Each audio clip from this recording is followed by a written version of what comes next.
Today's video is finding the greatest common factor, or the GCF, of a pair or more of numbers. What you want to make sure you do, as students struggle with remembering which is the greatest common factor and which is the least common multiple, is to take apart the phrasing and think of it as the biggest same factor. So greatest means biggest, common means same, and factor obviously means factor. Now for those of you who forget what a factor is, remember, a factor times a factor gives a product.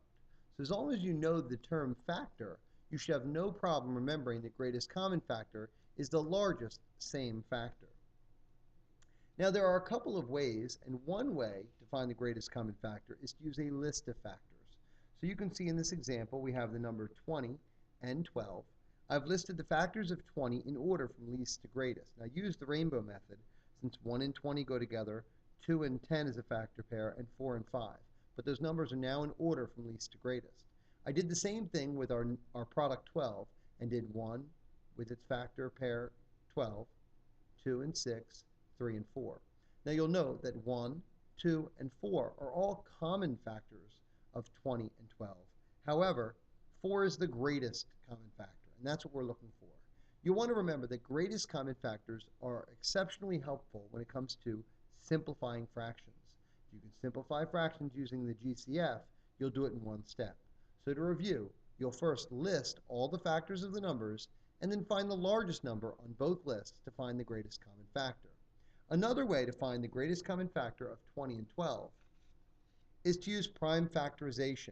Now, many students really like using prime factorization because it gives them the opportunity to identify factors quickly and easily.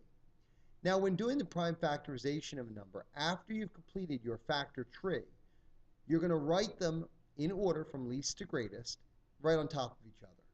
You'll notice that the prime factorization of 20 is 2 times 2 times 5, which was written in order from least to greatest, and the prime factorization of 12 was 2 times 2 times 3, written in order from least to greatest. Now, you're going to select the prime factors that are in common, that are in both lists. You can note I circled them.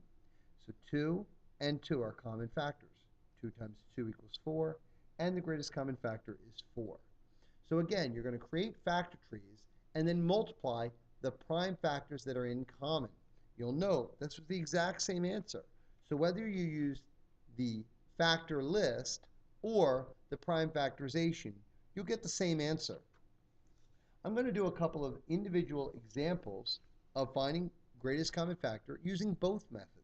So we'll start with 12 and 32, and we're going to start by using the rainbow method, which was described previously in another video, and list all the factors of 12 and 32.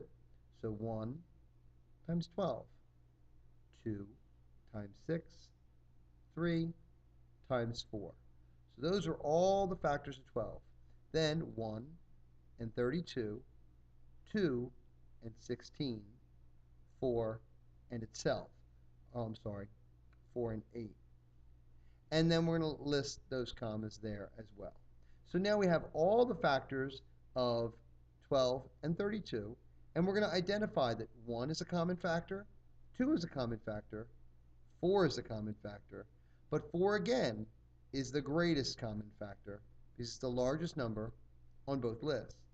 Now the same process can be followed by doing the prime factorization of 12 and 32.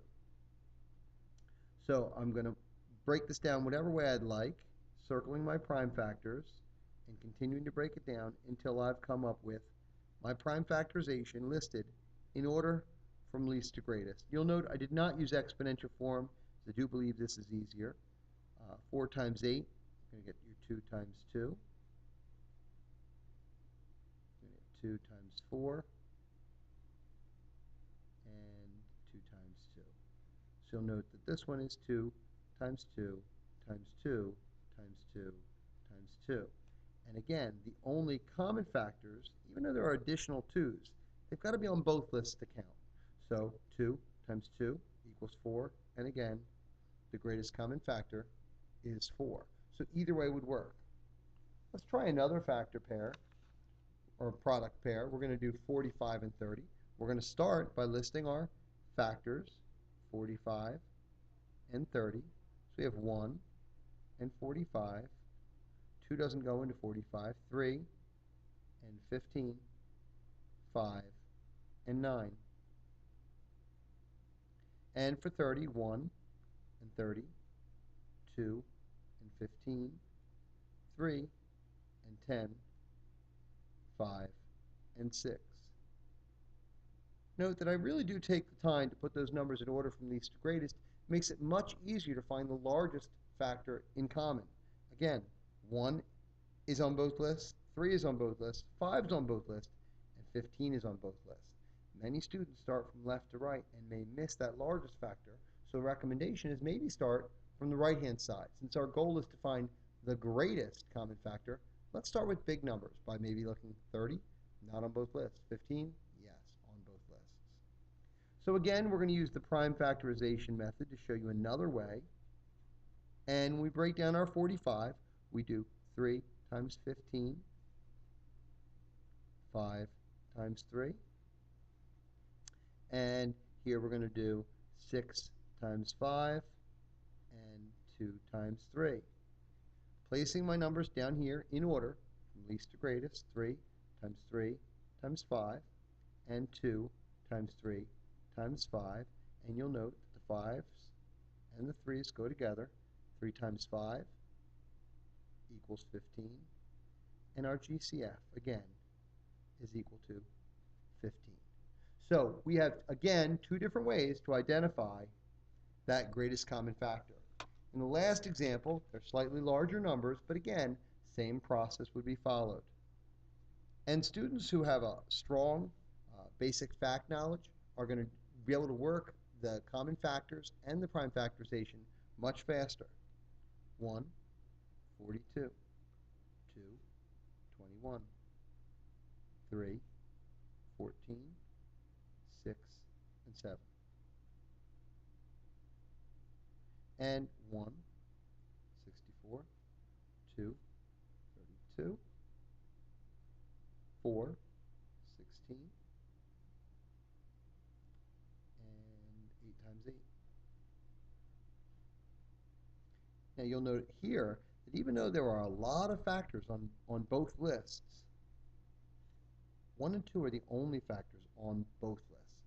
So even though our high numbers of 64 and 42, the first time we find a common factor is 2. So in this case, our GCF is equal to 2. So when we do our prime factorization method, again, do 6 times 7, 2 times 3. We could do 8 times 8, 2 times 4.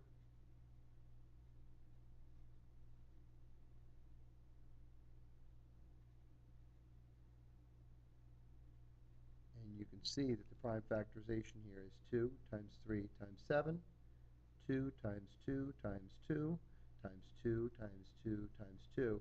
Even though there's all those 2's, only one is repeated, which is why our GCF is 2. So now, in today's activity, I've done 4 different examples showing both finding the greatest common factor using lists of factors or using prime factorization.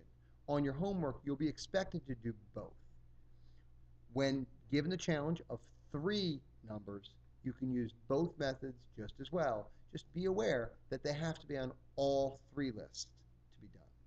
Thanks for sticking around till the end.